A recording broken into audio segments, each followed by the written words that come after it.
Sandoval pediu para mim falar alguma coisa aqui esta noite.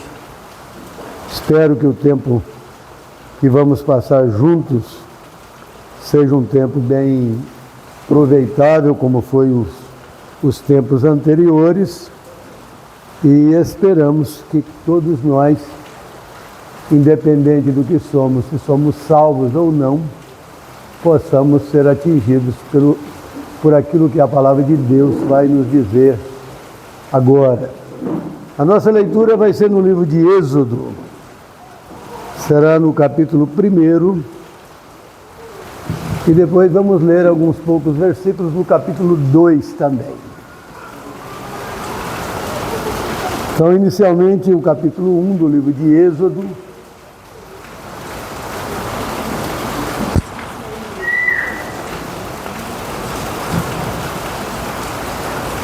Verso 1 diz: Estes, pois, são os nomes dos filhos de Israel que entraram no Egito com Jacó, cada um entrou com sua casa.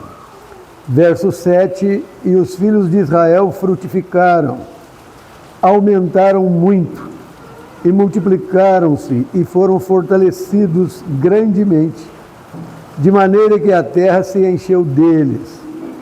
E levantou-se um novo rei sobre o Egito, que não conhecera José, o qual disse ao seu povo: Eis que o povo dos filhos de Israel é muito e mais poderoso do que nós.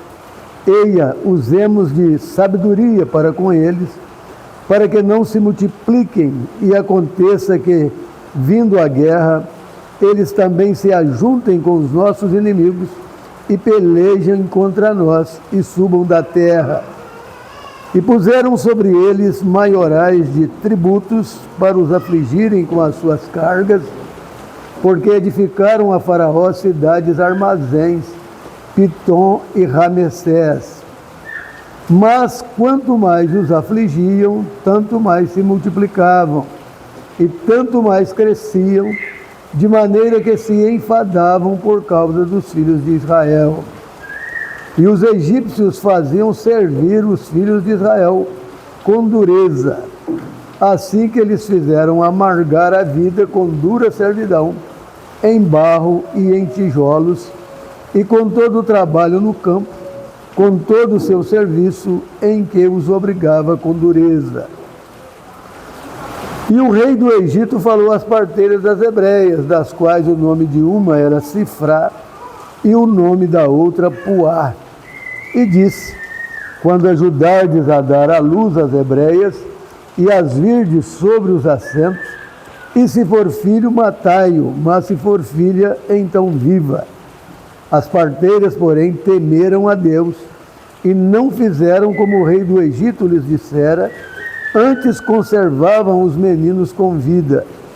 Então o rei do Egito chamou as parteiras e disse-lhes: Por que fizeste isto, deixando os meninos com vida? E as parteiras disseram a Faraó: É que as mulheres hebreias não são como as egípcias, porque são vivas e já têm dado à luz antes que a parteira venha a elas. Portanto, Deus fez bem às parteiras, e o povo se aumentou e se fortaleceu muito. E aconteceu que, como as parteiras temeram a Deus, ele estabeleceu-lhes casas.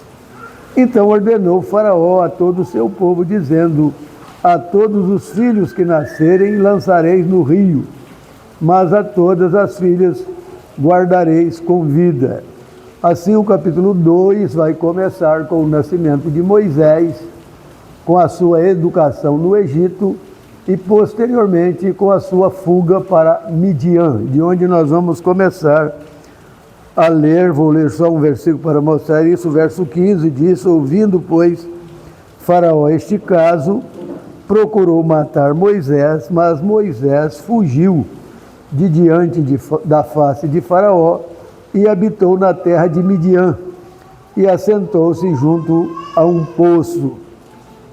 Verso 21, e Moisés consentiu em morar com aquele homem, e ele deu a Moisés sua filha Zípora, a qual deu à luz um filho, E ele chamou seu nome Gerson, porque disse: peregrino fui em terra estranha. E aconteceu, depois de muitos dias, que morrendo o rei do Egito, os filhos de Israel suspiraram por causa da servidão e clamaram, e o seu clamor subiu a Deus por causa da sua servidão. E ouviu Deus o seu gemido, e lembrou-se Deus da sua aliança com Abraão, com Isaque e com Jacó. E viu Deus os filhos de Israel, e atentou Deus para a sua condição. Inicialmente, essa é a leitura que nós vamos fazer, e esperamos que nós possamos ser edificados por ela. Bom, a gente, quando estuda os primeiros 5 livros da Bíblia, a gente tem nestes 5 livros como que um projeto arquitetônico daquilo que Deus vai fazer no mundo, depois de ter criado o mundo, depois de ter criado o homem, tudo, e também depois do pecado ter entrado no mundo. Então, o livro de Gênesis é conhecido como o livro do princípio, do começo.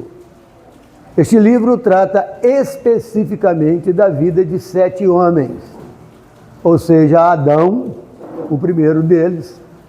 Depois você lê de Abel, depois você vai ler de Noé, depois você vai ler de Abraão, de Isaque, Jacó e José. Esse livro trata, se você ler esse livro e prestar bem atenção, você verá que esse livro vai discorrer sobre esses 7 homens. Este livro você também vai ver o estado do homem no Éden antes do pecado, e você vai ver o estado da humanidade depois do pecado. Tudo começou neste livro. Neste livro, então, o pecado entrou no mundo. O pecado separou o homem de Deus. Consequentemente, o livro de Êxodo é o livro da redenção. Se o pecado entrou em Gênesis, a redenção veio no livro de Êxodo. Especificamente, se você ler o capítulo 12 desse livro de Êxodo, você verá como Deus redimiu o seu povo, como ele pagou um preço para tirá-los no Egito. Por isso, neste livro de Êxodo, a redenção é vista sobre 2 aspectos. O primeiro é a redenção do pecado pelo sangue vertido. E depois é a redenção pelo poder. Deus, primeiramente, se você ver, como eu disse, o capítulo 12, você vai ver que o cordeiro morreu, o seu sangue foi derramado.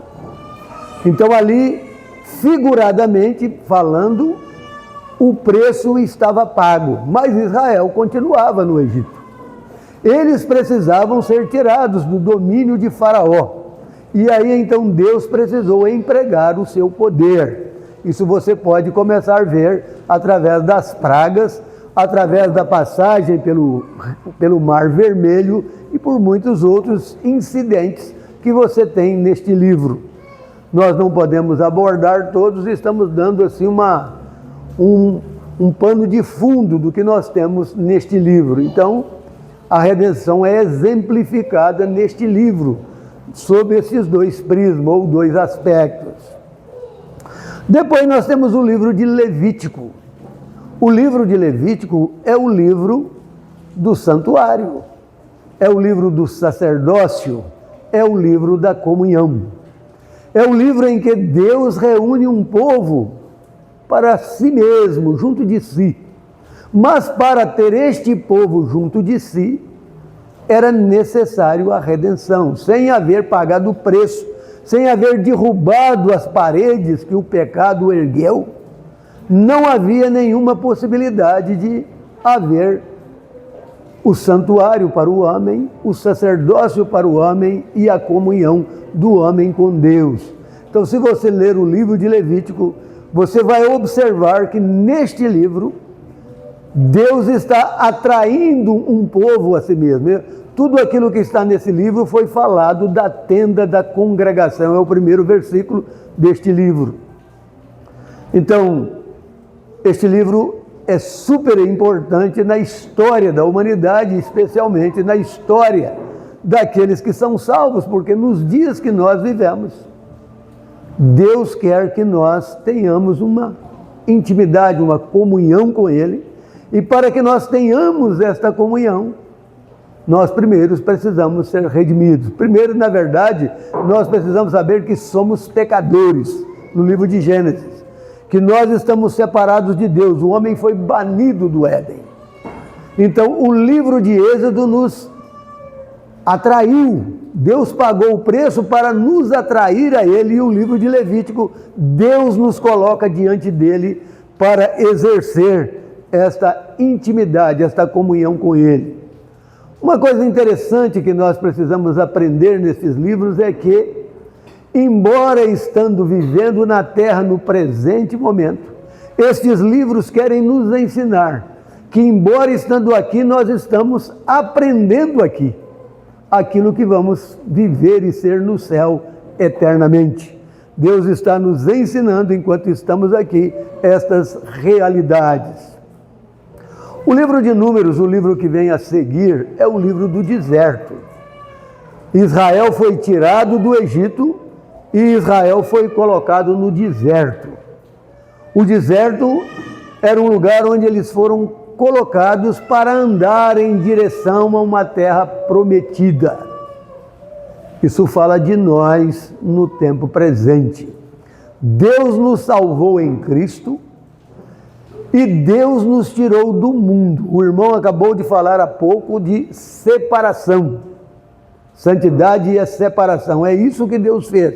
Ele separa o seu povo do mundo e Ele coloca ele no deserto, figuradamente falando, e no deserto o povo está caminhando para a terra prometida. É assim que você vê o povo de Israel no livro de Números. Você vai ver eles uma hora no norte, outra hora no sul, outra hora eles estão no centro. Você vai ver que eles estão em várias dimensões e direções neste livro. É um símbolo do povo salvo. Se nós formos olhar para os salvos, nós vamos encontrá-lo na superfície da terra em todo lugar.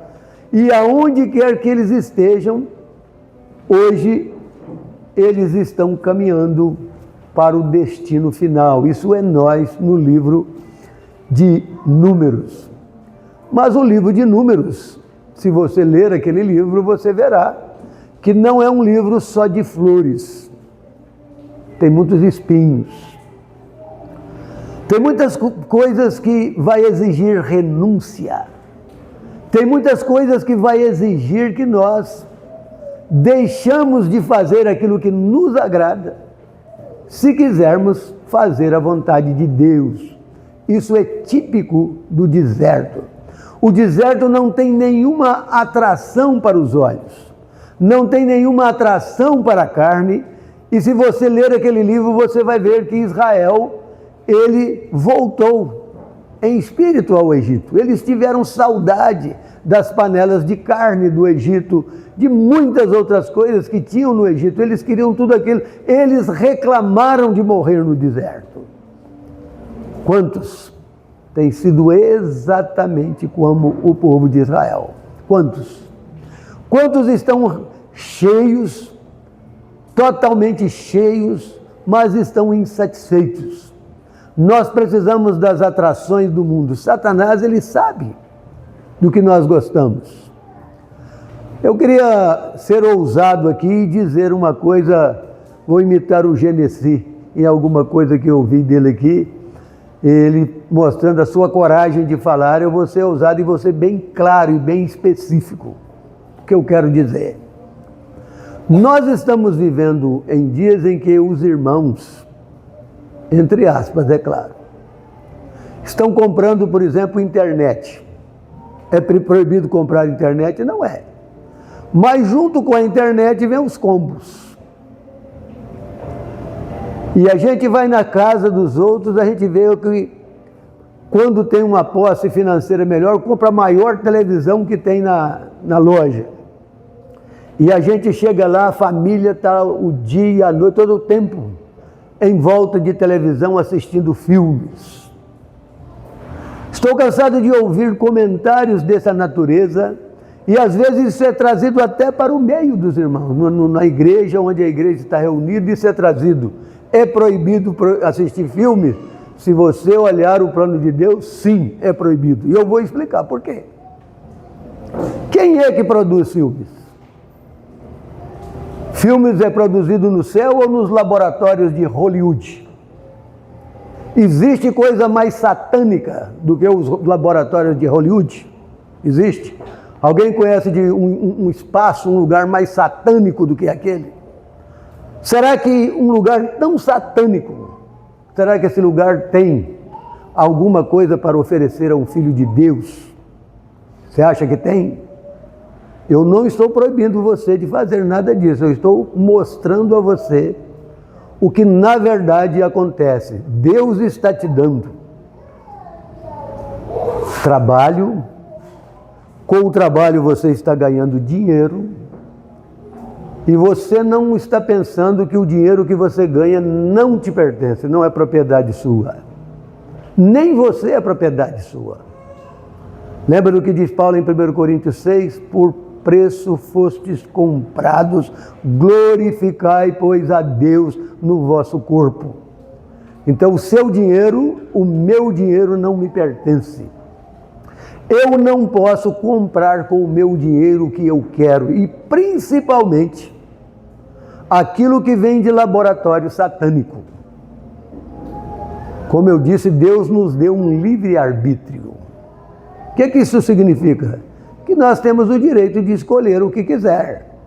Só que nós precisamos também saber que nós somos responsáveis. Lá no Jardim do Éden, Deus colocou Adão lá. Deu a ele o livre-arbítrio. Deus disse para ele: ó Adão, de toda árvore do jardim você vai comer livremente, mas da árvore do conhecimento do bem e do mal que está no meio do jardim, dela não comerás, porque no dia em que dela comeres, certamente morrerás. Livre-arbítrio. Ele tinha o direito de escolher o que ele queria. E ele escolheu. E o que aconteceu?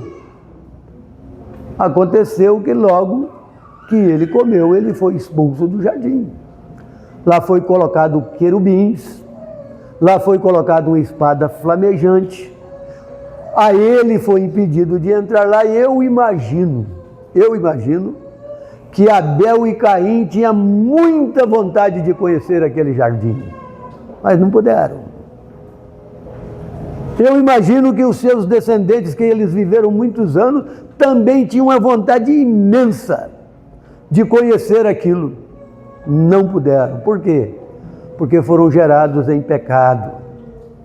Isso é uma figura do que vai acontecer e não vai demorar muito tempo. E já acontece no inferno. Lembra de Lucas capítulo 16? Aquele rico, ele está dizendo para Abraão: olha, eu tenho 5 irmãos. Mande alguém lá na minha casa paterna para lhes dar testemunho, para que não venha para este lugar de tormento. Se você pudesse abrir uma fresazinha no inferno hoje, se você tivesse poder, você iria morrer de infarto. A angústia, o clamor que iria subir de lá, iria nos matar. Então, preste bem atenção nisso. Deus nos colocou no deserto, figuradamente falando, para nos ensinar o caminho que conduz à sua casa, à sua terra, como temos aqui nos versos que nós temos lido. Deus quer conduzir um povo, e Deus está conduzindo o povo. Agora, nós seríamos mentirosos e hipócritas se dissermos que todos nós que andamos reunindo vamos chegar lá. E eu vou explicar por quê. O Senhor Jesus Cristo disse, Mateus escreveu: nem todo o que me diz Senhor, Senhor, entrará no reino dos céus. Não sou eu que disse isso, foi ele. E por que ele disse isso? Porque ele sabe que Satanás arma um sistema. Ele sabe que, como Israel lá no deserto, vamos cobiçar o Egito novamente. Nós vamos querer os filmes, nós vamos querer o esporte, nós vamos querer as praias, nós vamos querer isso e aquilo outro. E isso vai nos desviar de Deus. Eu mencionei esse nome praia, e nós estamos vivendo em dias em que os crentes gostam muito de praia. Sabe qual é a primeira coisa que não vai ter no céu? Sabe qual é a primeira coisa que não vai ter no céu? O mar. Leia Apocalipse 21 e o verso 1. João diz ali: eu vi novo céu, vi nova terra. E aí ele vai descrevendo mais uma coisinha, ele completa aquele primeiro versículo dizendo assim: e o mar já não existe. Se isso fosse tão importante, por que a primeira coisa que Deus não quer é o mar? Por que ele não levou ele para o céu também? Para o povo lá no céu aproveitar de tudo isto. Por que Deus não quer?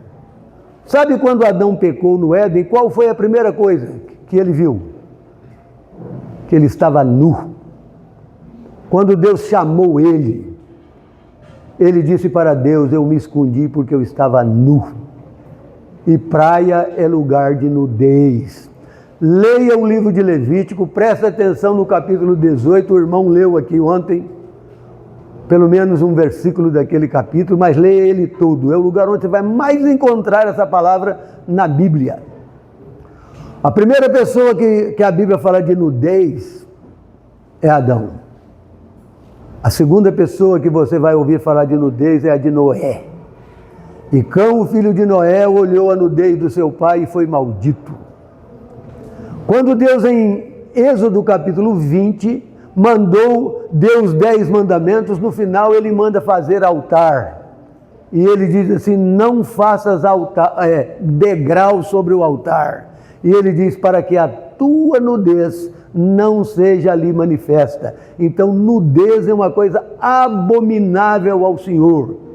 E se isso não for suficiente, eu vou para João capítulo 21. O Senhor Jesus Cristo, Pedro diz: vamos pescar. Todo mundo diz: vamos contigo. O Senhor Jesus aparece lá na praia. Quando alguém diz assim: é o Senhor, João escreveu: Pedro pulou na água. E ele não só escreveu isso, ele diz: porque estava nu. E nu ali não é 100% pelado. São roupas que são incondizentes com aqueles que professam a sua fé. Então, nós vemos que estas coisas são as coisas do deserto. E se nós queremos ir para frente, nós precisamos atentar para isto.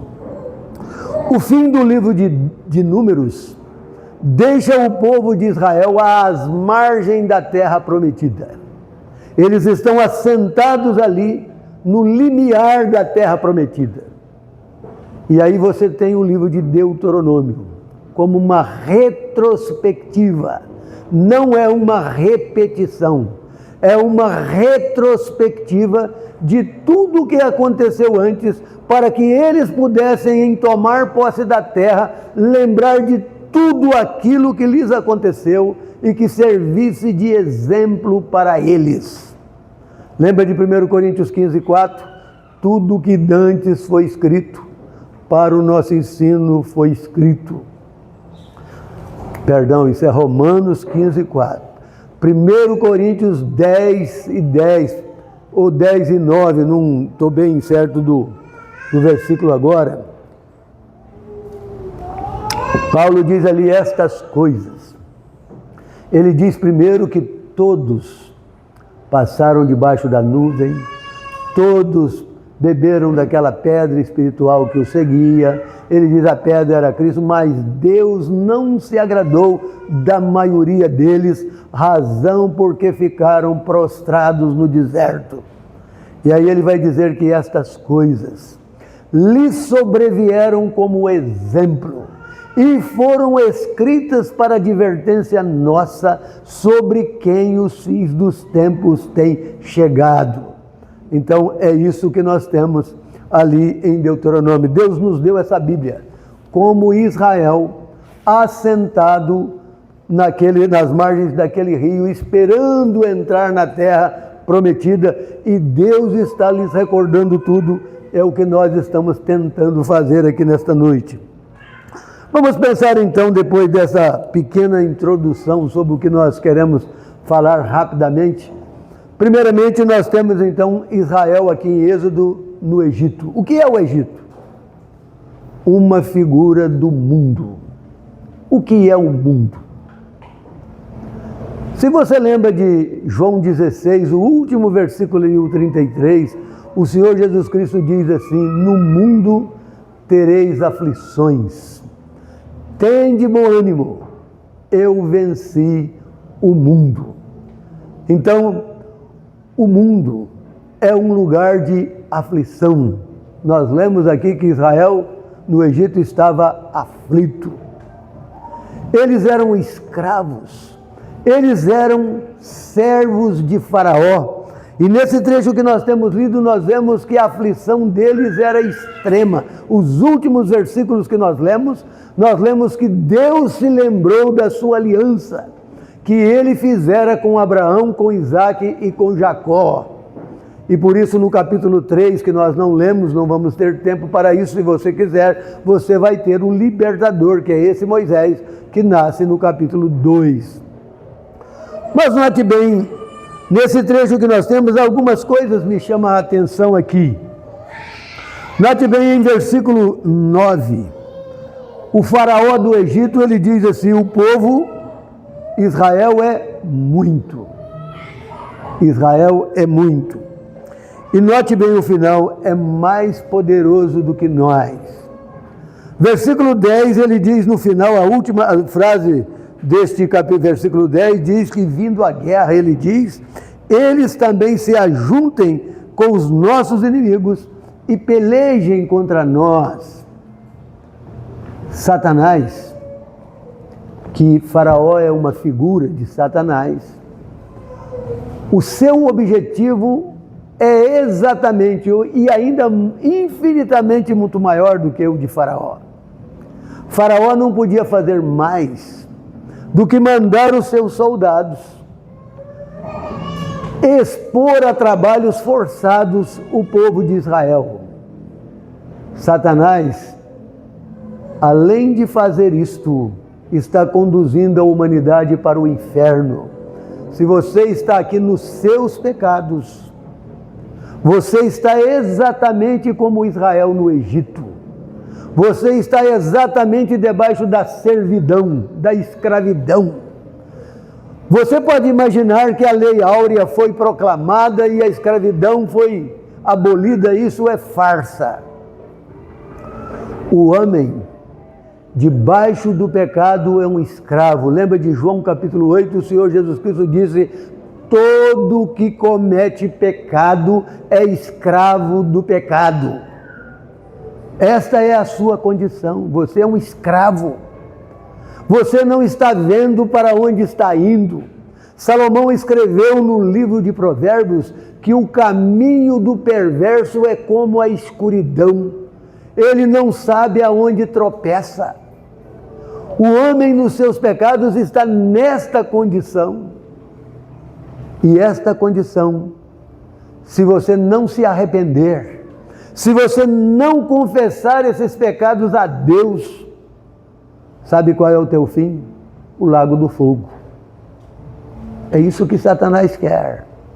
Todos esses prazeres, mencionei alguns lá de Hollywood, de esporte, daquilo outro, é exatamente para aprisionar você e conduzir você para a perdição.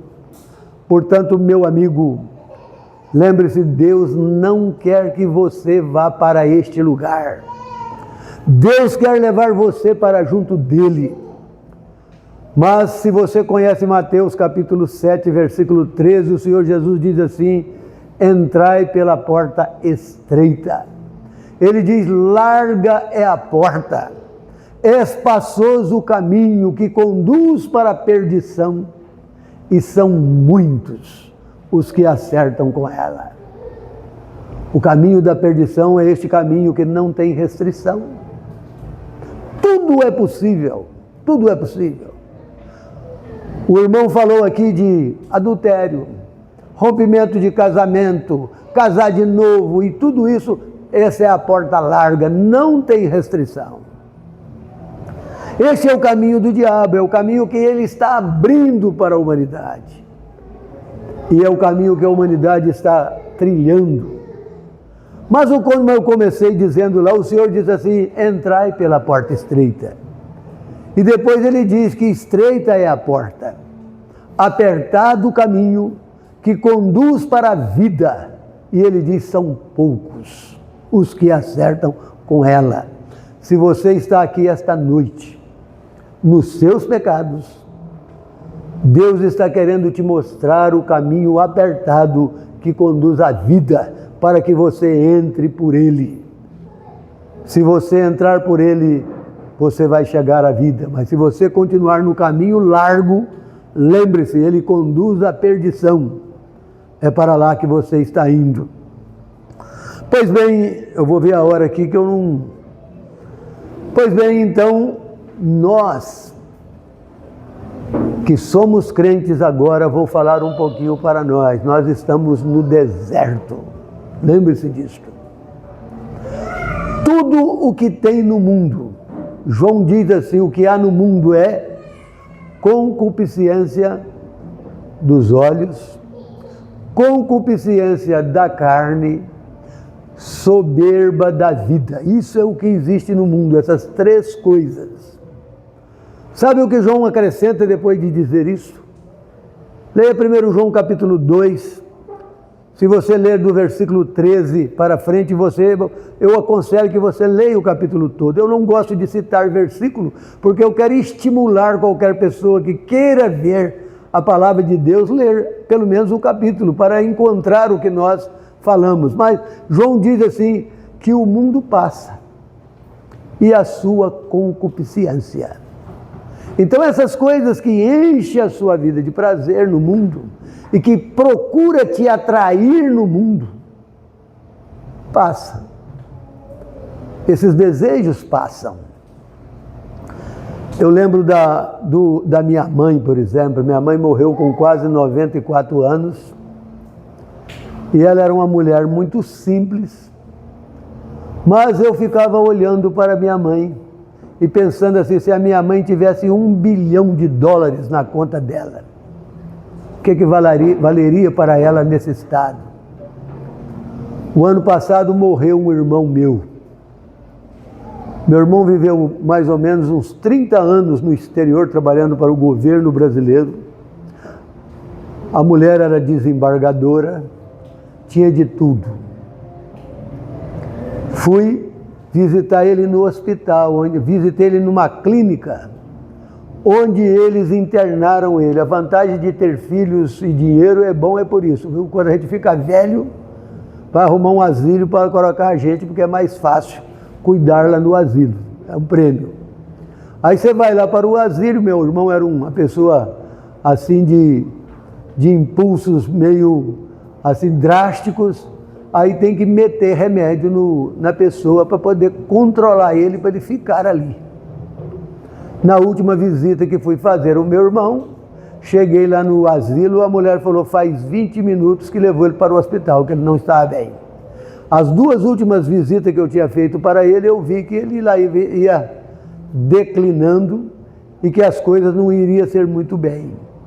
Mas cheguei lá no hospital para visitar ele agora, lá em Vitória, no Espírito Santo. Meu irmão estava deitado lá na cama, praticamente inconsciente. A ciência diz que a última coisa que morre numa pessoa é a audição. E meu irmão nunca deu muito ouvido ao Evangelho. Conheceu, foi criado exatamente como eu. Minha mãe sempre nos levou para a reunião. Mas meu irmão preferia o luxo e a grandeza da vida, e ele terminou a vida dele assim lá. Lá eu pude, não sei se ele me ouviu, se ele não ouviu, aquelas vezes todas que visitei ele, procurei sempre falar do Evangelho para ele, mas não sei o que aconteceu. Verdade, eu sei que ele está na eternidade, Mas o que eu quero dizer é o seguinte: tudo que ele fez. Eu lembro lá no asilo, ele falou para mim assim: olha, ninguém vai levar um centavo que é meu. Eles já tinham levado tudo. Ele não tinha mais nem um centavo mais. Então a gente tem que entender que nós podemos querer o que for neste mundo. Você pode juntar o que for. Silvio Santos morreu não faz muito tempo. Quanto ele levou? 0. O maior mendigo do mundo morreu, levou o mesmo tanto. Para esta vida, nós precisamos apenas do necessário para viver aqui. Nós precisamos juntar tesouro no céu, meus queridos irmãos e meus queridos ouvintes. Se nós estamos colocando a nossa mente em ganhar dinheiro, lembre-se, o dinheiro vai escravizar você. Em 1 Timóteo capítulo 6, Paulo diz que o amor ao dinheiro é a raiz de todos os males. Raiz de todos os males. O pregador no livro de Eclesiastes diz que nós ajuntamos riqueza, mas nós não sabemos quem as levará. Há uma história de um sobrinho de um irmão médico que queria também ser médico, e ele foi morar com seu tio para fazer um vestibular para medicina e receber instruções do seu tio para aquele vestibular. E o seu tio então resolveu ter uma conversa com ele. O seu tio perguntou para ele: se você passar no vestibular, o que você vai ser? Ele diz: eu vou ser um médico. Aí o tio perguntou: e depois? Ele diz: depois eu vou trabalhar aí nos hospitais e consultórios e vou ganhar muito dinheiro. E o tio perguntou: e depois? Aí depois que eu ganhar muito dinheiro, eu terei uma vida estabilizada, terei boas casas, bons carros e etc e coisa e tal, então eu vou viver tranquilamente. O tio perguntou: e depois? Pois ele diz: eu vou me aposentar e vou ficar tranquilo, sossegado. O tio perguntou: e depois? Ele disse: depois certamente eu vou ficar velho e eu vou morrer. E depois? Aí ele não tinha mais o que responder, não tinha nenhuma esperança. Nenhuma esperança. Não existe nada pior na vida do que não ter esperança. Aqui nós temos um povo escravo, mas esse povo tinha esperança. Os últimos versículos que nós lemos aqui do capítulo 2 aqui, nos mostra, olha o versículo 23, diz assim: e aconteceu, depois de muitos dias, que morrendo o rei do Egito, esse rei é uma figura de Satanás, Satanás vai ser lançado no lago do fogo. Morrendo o rei do Egito, os filhos de Israel suspiraram. E diz: por causa da servidão, e clamaram, e o seu clamor subiu a Deus, por causa da sua servidão. Aqui havia esperança, estava numa escravidão, mas havia uma esperança, havia alguém a quem clamar. O jovem que contei a experiência depois da morte não tinha a quem clamar, não tinha esperança. Não há nada pior do que não ter esperança. O salmista, ele bradou um dia e disse: e eu, Senhor, Salmo 39, o que espero? E ele mesmo respondeu: tu és a minha esperança. No Salmo 62 ele diz mais do que uma vez: somente em Deus, ó minha alma, espera silenciosa, porque dele vem a minha salvação. Esperança. E é isso que nós queremos transmitir para todos nós que estamos aqui: esperança.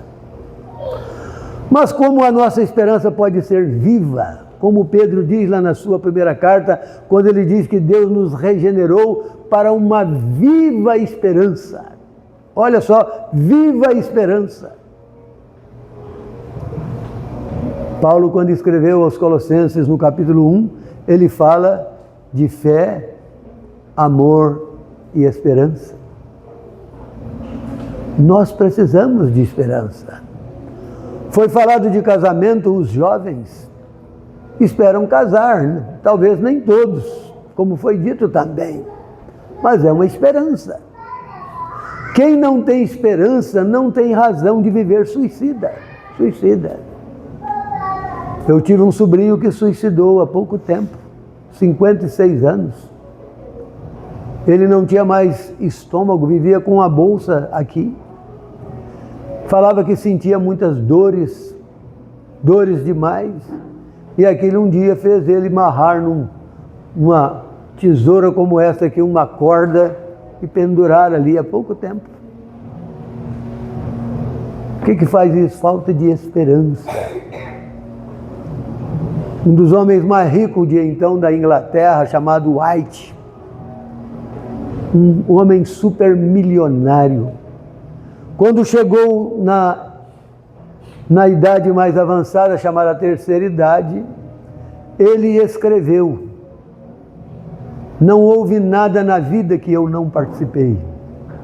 Não houve nenhuma confraternização, nenhuma solenidade aqui que eu não participei. Não existiu nada na vida que eu desejei e que eu não pude ter acesso a isto. Mas quando ele estava dizendo, ele disse assim: e agora o que me espera? Velho como eu estou, pegou um revólver e suicidou. Não tinha mais esperança. Tinha dinheiro demais, mas não tinha esperança.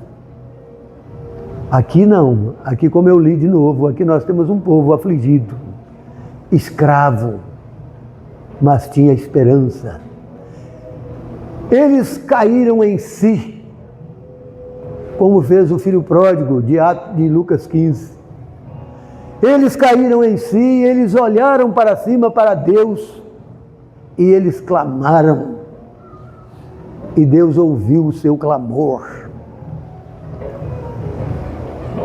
Nós precisamos aprender essas lições.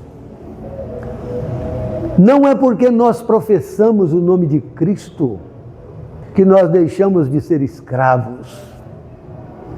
Nós deixamos de ser escravos quando verdadeiramente nós nos libertamos do mundo, dessas arestas, dessas redes que o inimigo coloca a arma para nos pegar e que nós achamos que é maravilhoso demais, que nós nos deleitamos nisto e nós fazemos disto o nosso prazer. Isso é escravidão. Nós precisamos nos libertar disto. Havia um hino no nosso hinário bem antigo que eles tiraram, mas o hino dizia: és tu meu gozo, ó Cristo. Há um hino no nosso hinário que diz: estou satisfeito com Cristo, e às vezes nós cantamos isso mentindo. Nós não estamos satisfeitos com Cristo, nós precisamos dos prazeres do mundo. Nós precisamos do gozo do mundo. Israel entrou no Egito. Nós estamos no Egito figuradamente. Nós podemos crescer. E quanto mais ameaça nós representarmos para o mundo, mais o mundo nos enreda, mais o mundo nos persegue. Nós precisamos, meus queridos irmãos, aprender aquilo que já citei: nós fomos comprados por preço. Nós não somos de nós mesmos, nós pertencemos a outro. Nós somos propriedades do Senhor Jesus. Se você ler Gálatas capítulo 1, você vai ler do Senhor Jesus Cristo entregando-se a si mesmo para nos desarraigar deste mundo perverso. Gálatas 1:4. Se você ler a carta que Paulo escreveu a Tito no capítulo 2, ele vai dizer que ele se deu a si mesmo por nós para ter um povo exclusivamente seu, zeloso de boas obras. Se você ler 1 Pedro, capítulo 2, você vai ler que nós somos povo de propriedade exclusiva de Deus. Isso é verdade em relação a mim, é verdade em relação a você? Nós somos chamados para o céu. Em Colossenses capítulo 3, o verso 1, Paulo diz que se nós ressuscitamos com Cristo, por que ele diz se nós ressuscitamos? Quem é que ressuscita? É quem morreu. Quantos mortos você encontra na praia, por exemplo? Quantos mortos você encontra assistindo filmes? Quantos mortos você encontra deleitando nesta vida? Biblicamente, nós estamos aqui vivos, mas espiritualmente estamos mortos. Nós morremos com Cristo. É isso que diz a Bíblia, é isso que nos ensina. Paulo disse, não vivo mais eu, Cristo vive em mim. Ele diz, estou crucificado com Cristo. Lá em Colossenses, de onde eu comecei citando o versículo 1, do capítulo 3, e você o capítulo 2, ele vai dizer um monte de coisas que nós não devemos fazer, e ele vai dizer, porque morrestes, e a vossa vida está oculta com Cristo em Deus. Então, se já ressuscitaste com Cristo, fazei o quê? Pensai nas coisas lá de cima, onde Cristo vive. E ele diz, e a vossa vida está oculta com Cristo em Deus. Finalizando, acredito que o nosso tempo vai acabando. Eu quero pensar um pouquinho agora em Moisés casado. O assunto era casamento, agora nós temos aqui uma família. Eu li o versículo 15 para mostrar que Moisés fugiu do Egito. Ele foi ser estrangeiro na terra de Midian. Midian não era sua terra, ele fugiu para lá para escapar da morte. Ele vai ser estrangeiro lá em Midian. Sabe o que é que Pedro diz de nós? Ele diz que nós somos peregrinos e estrangeiros aqui. Nós somos estrangeiros aqui. Moisés casou. Quando ele casou, aquela mulher que se agregou a ele também deixou de ser midianita. Ela passou a ser parte dele. Se ele era estrangeiro, ela também tornou-se estrangeira na sua própria terra. Ela agora era uma com Moisés. Ela participava da mesma coisa.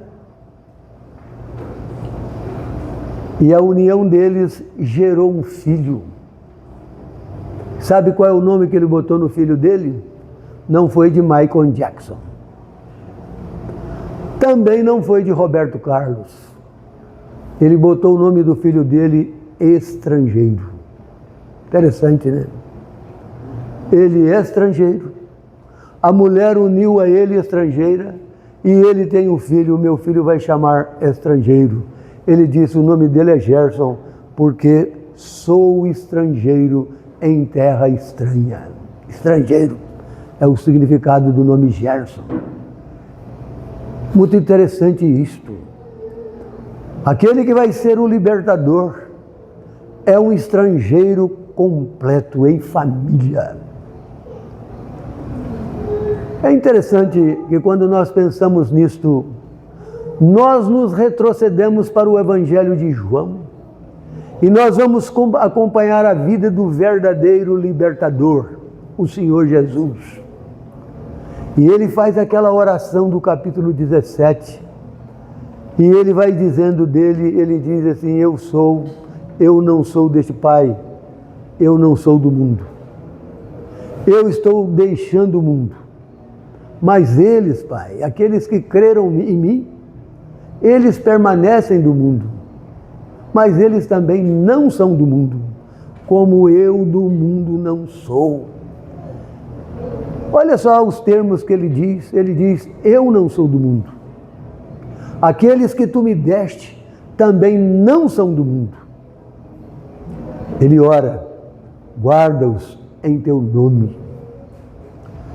O escritor aos Hebreus, no capítulo 7, falando desta intercessão do Senhor por nós, ele vai mais adiante e ele diz no versículo 25 daquele capítulo 7 de Hebreus que ele pode salvar totalmente os que por ele se chegam a Deus, porque ele vive sempre para interceder por eles. Vive sempre. Se você voltar ao capítulo 4 daquele evangelho, o escritor vai dizer a partir do verso 14 que nós temos no céu um grande sumo sacerdote que penetrou lá. E ele diz que ele pode compadecer-se de nós. Ele foi, diz o escritor, vai mais longe e diz que ele foi submetido às mesmas coisas que nós somos. Mas ele tinha que escrever uma palavra que não podia faltar lá: sem pecado. Sem pecado. Se você retorna para o capítulo 2, os últimos versos do capítulo 2 da Epístola aos Hebreus, o que vai dizer? Vai dizer que ele não tomou a descendência dos anjos, ele tomou a descendência de Abraão. E por que ele tomou a descendência de Abraão? Para ser semelhante aos irmãos, para ser fiel sumo sacerdote nas coisas concernentes a Deus. E aí o escritor diz, por isso ele pode nos socorrer. Que garantia, que gozo, que prazer. Saber que andando por este mundo perverso, contaminado, nós temos alguém que está olhando sempre por nós. Sempre. Como diz o salmista, o guarda de Israel não dorme. Ele está sempre atento. Finalizando então, vamos sintetizar só um pouquinho isso que eu disse. Moisés na terra de Midian, um estrangeiro. Você no mundo, meu irmão, eu no mundo, sou um estrangeiro. Quando Paulo em Efésios 2 fala da nossa relação com o céu, ele diz, nós não somos mais peregrinos e estrangeiros. Ele diz, nós agora somos da família de Deus. Lê Efésios 2:19 para você ver. Somos da família de Deus. Repito, a mulher de Moisés também tornou-se estrangeira em associar-se com ele. Você, minha irmã, que uniu ao seu marido que é um estrangeiro, você também tornou-se uma estrangeira. Os seus filhos também devem chamar estrangeiros. A história de Moisés é linda demais, não é? Poucos anos ele passou junto com a mãe dele. Estevão ensina em Atos 7, Paulo também falou disto. Os dois mencionam Moisés no palácio de Faraó. E ambos dizem coisas parecidas. Eles dizem que Moisés foi criado em toda a ciência dos egípcios. Foi preparado para ser o governador do Egito. Era o herdeiro do trono. Mas o escritor aos Hebreus diz que ele preferiu ser maltratado junto com o povo de Deus do que usufruir os prazeres transitórios do Egito, porque ele considerava o galardão. Ele considerou, diz o escritor aos Hebreus, o opróbrio de Cristo por maiores riquezas do que os tesouros do Egito. Sabe quem fez isto na vida de Moisés? Uma pessoa por nome Joquebede, sua mãe. Sua mãe. Hoje nós chegamos nas casas, as crianças pequenas estão sendo educadas por isso aqui, ou pela televisão. As mães, os pais não têm tempo mais para os seus filhos. Espero que aqui em Goiânia, que todos os que estão me ouvindo, nenhum caiba nessas expressões que estou dizendo. Mas o que a gente vê é isso. Até na minha família tenho netos e chego lá na casa da minha filha, meus netos estão agarrados nisso aqui, nem às vezes quer conversar com a gente, quer ver o que está aqui dentro. Nós estamos formando homens e mulheres digitais, pessoas que não conhecem a Deus, pessoas que estão sendo formatadas para o sistema do mundo. Nós temos condições de evitar que os nossos filhos lá na frente não tenham contato com nada digital. Isso é impossível. Eu tenho formação nessa área e eu sei que isso é impossível. Mas nós precisamos entender que o palácio de Faraó, os tesouros do Egito eram imensos. Nada neste mundo era maior do que aquela esperança. Mas a mãe daquela criança conseguiu colocar no coração dele algo que o palácio e as riquezas do Egito não sufocaram. Se você ler o primeiro livro de Samuel, você vai encontrar uma outra mulher chamada Ana. E quando você chega no capítulo 12 daquele livro, você vai ver Samuel como que fazendo uma prestação de contas. Ele está perguntando a quem injuriei, a quem roubei, a quem fiz isto, a quem fiz aquilo outro. E todos levantaram e disseram: você jamais cometeu qualquer coisa contra nós. Deram uma atestada, um álibi perfeito para ele. Quem é que fez Samuel ser o homem que foi? Uma pessoa chamada Ana, sua mãe. Quando você chega no Novo Testamento, você encontra Paulo fazendo referência a duas mulheres. Uma tal de Lloyd e uma tal de Eunice. Uma era mãe de Timóteo e a outra era avó. Nas duas cartas que ele escreveu para Timóteo, ele fala da fé de Timóteo como uma fé não fingida. E ele diz que essa fé habitou primeiro em tua mãe Eunice e em tua avó Lloyd. Nós podemos mudar o curso das coisas se nós formos estrangeiros no mundo. Eu espero que não tenha cansado a mente de vocês. Agradeço pela atenção e que Deus possa abençoar, que a sua palavra possa achar lugar no nosso coração. Amém. Amém.